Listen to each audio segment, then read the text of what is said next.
Alrighty, well, it is a balmy 35-degree day outside. It's actually the first one in like 3 days where we haven't been getting any rain. So, well, actually we didn't get any rain yesterday either, but decided it was a good day to chop some stalks. I'm going to try to get this field done, because once it rains again, it's going to be a hog waller. Probably not going to be all that dry today, but better than after tomorrow when we get more rain, because they're calling for rain again tomorrow. But I'm using the 1950 today for two reasons. A, I know everybody wanted to hear it in the field after I got the straight pipe on it, and since I'm not going to be working any ground, this is about the only opportunity you're probably going to get, at least till spring. And two, I think I located the source of my vibration in the rear end, and I wanted to put some hours on it and see if I solved the problem. For the guys that remember when I got this thing, I said it, when you're going down the road in road gear, all of a sudden the tractor just starts vibrating like hell all through the whole thing. And if you slammed it into underdrive and then went right back up into over and quit, because it only do it in overdrive. Well, I called Brad Maybaugh about it a few weeks ago. I actually had to call him about stuff for that white. By the way, I'll have more white videos tomorrow, so. But anyway, when I was talking to him about that, I asked him about this vibration.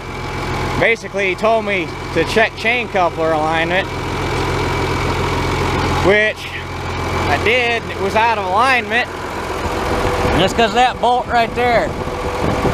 Basically what that does is it goes through the frame and puts pressure on the underside of the over-under to keep the chain or coupler in alignment. And I busted that lock nut loose and the whole bolt spun out, so there was no pressure on the underside of the over-under. So I got the chain coupler back in alignment. Then while I was at it, I checked all the motor mounts, and the motor mount bolt on that far corner was loose. So I tightened that up and got the chain coupler in alignment, and I drove it all the way over here, which was about 3 miles, and it didn't vibrate on me once. So I guess we'll have to see how it does it in the field. Because I did use this thing earlier this fall to chop the field I had on the little field I had out on the highway. And when I was doing that, it was even vibrating in third gear. Before, it had only ever done it in road gear. So, I guess before I go in there, I'll get my transport lock undone here.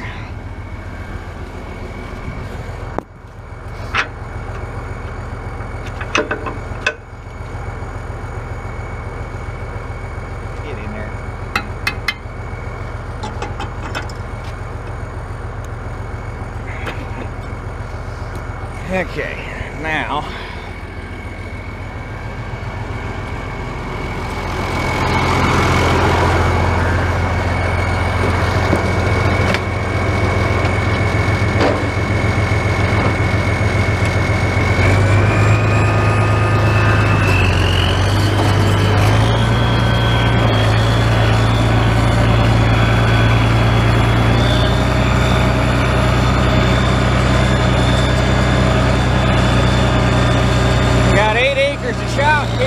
about 13 at another field. Well, actually about 14, but I don't think I'm going to get to that field yet today. It's just going to get dark on me by the time I'm done here.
care what anybody says or thinks.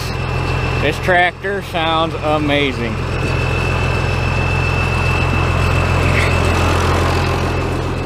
And I got that whole field chopped, and the coupler didn't vibrate one single time, so granted I only put about an hour and a half on it out here chopping them stalks, so probably a little too early to say we got her licked, but I'd say it's a pretty good indicator I'm at least on the right track.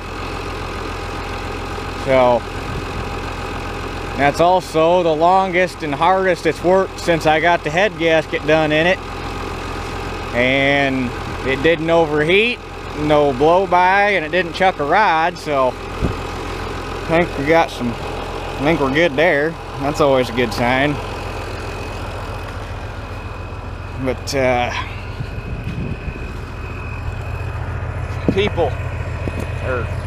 I've had a bunch of guys ask me multiple times, so I think it's probably a good opportunity to answer the question. Had a bunch of guys ask me why I chop stalks. Why don't I just use a disc or something? Or, well, not or something. Why don't I just use a disc? And that's because when it comes to speeding up the breakdown of residue, especially heavy residue or heavy non-fragile residue like corn, there is no substitute for a stalk chopper. And I'll show you here in a minute. I just want to get this thing brushed off real quick.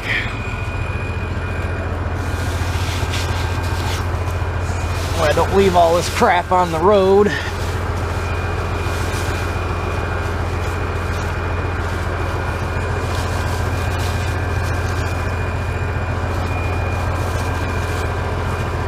Good enough.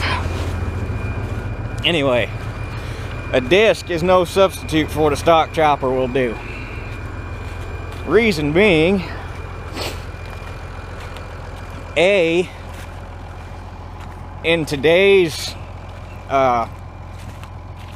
BT corn, which BT stands for biotechnology, anybody that calls it GMO corn is actually using the wrong term. It's actually BT corn, which maybe that'll be another video at some point, is the difference between GMO and BT. But anyway, in today's BT corn, the stalks are so damn thick and strong that unless you have like basically a brand new modern heavy frame disc with big blades on it, you're probably not actually going to chop the stalks up a whole lot, because these things are so stinking strong that unless you have a big disc, like if you have an older disc or a light frame disc or a finishing disc or something like that, the corn stalks will actually fold up underneath the blades, and all you do is just push it down in the ground. You don't actually chop it up. The other thing is where a disc, about the smallest piece you're going to get is a 7.5 inch chunk, which is basically what the blade spacing is on a standard disc. It's either 9 or 7.5 inches. Whereas a stalk chopper, other than like a stalk like that where it got knocked down with a tire and the chopper didn't pick it up because they're wet, a chopper will literally shred it, and it breaks the stalk open, shreds it, exposes yeah,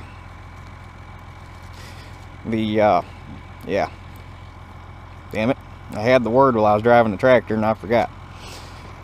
It exposes the cellulose from inside the stalk, and basically the key to speeding up breakdown is getting as much surface area as exposed to the elements as possible, because that gives the microbes in the soil more surface area to act on. Where basically, to use generic terms everybody will understand, the skin of the corn stalk is the hardest thing for the bacteria to get through, because it's the densest part of the stalk. So if you just disc it, you're not actually shredding the stalk. You're basically, if you have a heavy disc, you're chopping it up into smaller chunks, but you're not breaking the stalk open, and then at the most you're burying it a little bit. And sorry if I'm shaking, it's kind of cold out here, but that will give the bacteria or the microbes a little bit more surface area to work on, because you've actually incorporated the stalk into the soil. But it's not nearly the effect that shredding it and chopping stalks like this will do, because I mean, there's basically nothing left. That's actually a pile. I must have had to stop here to, I think this might have been about where I had to, I don't know, this was a mud spot right here. I was sliding sideways. But yeah, basically a disc will not do what a stalk chopper will do. And then if you got a year like this where it's muddy all the time, you run a disc over this, it's going to turn it into freaking concrete. And then you're going to have to go through in the spring with a deep ripper just to fix what you screwed up by coming in here with a disc trying to knock the stalks down. Now, ideally, you'd come in here and chop it like this and then chisel plow it. Not going to happen this year because mud. But, even just sitting here like this on top of the ground, you will be surprised how much of this stuff will disappear over winter. It's actually pretty amazing. And what is left on top is basically powder. And you could take it and go like that in your hands and it'll just fall apart and it like dust. And the other thing is, a stalk chopper is way better for it, especially if you have to leave it on top like this. A stalk chopper is way better for erosion control, because contrary to popular belief, incorporating some of the stubble into the ground and then leaving it stick up out of the soil, that helps with wind erosion, because it basically gives something sticking up out of the ground to catch the soil particles that the wind's blowing around, and it basically causes the soil to drift, kind of like a snow fence. Well, in this area of the country, it's not wind erosion we have to worry about, it's water erosion. So incorporating a little bit of the residue into the soil actually does almost nothing. And it does a little bit, but for all intents and purposes it does nothing to prevent water erosion. And the reason being is, what prevents water erosion is actually the residue on top of the soil absorbing the energy of the impact from the raindrop hitting the ground. Because water just running over the top of the ground doesn't actually do a whole lot to move soil around, because it can't dislodge it from all the other soil particles. What causes soil erosion is the raindrops hitting the ground and then dislodging the soil, and then once it's dislodged, it's in that raindrop, it'll carry it away. Now, if you got something like, and unfortunately there's no area in this field that's a good enough example of it, but if you got a spot where there's a lot of waterways that run into one single area, then you're going to want to have some residue incorporated, because basically what will cause what they call gully erosion, which is when you get the big old huge washouts, is just sheer volume of water, because you'll basically have one area draining a bunch of acres, and it all concentrates down to one little low spot in the field, and it'll just, the sheer volume of water will push the soil out. But if you can absorb the impact of that rain and slow the water down with something like this first, it helps to prevent that. So anyway, that's the long way of answering a question I've got a couple times. The only time you wouldn't want to chop stalks like this is if you have incredibly rocky soil, because that thing does not agree with rocks at all. So, and you know when you pick one up, because it makes damn sure you know about it. So there'll be sparks flying out from underneath every time one of the knives comes around and hits a rock, and it's just obnoxious. But surprisingly, I've only ever busted 3 knives on it, and I've caught a lot of rocks. It's kind of impressive how sturdy them knives are in that thing. But Anyway, yes, it'd be nice to finish up chopping stalks tonight, but it's gonna be dark here in about another 30 minutes, so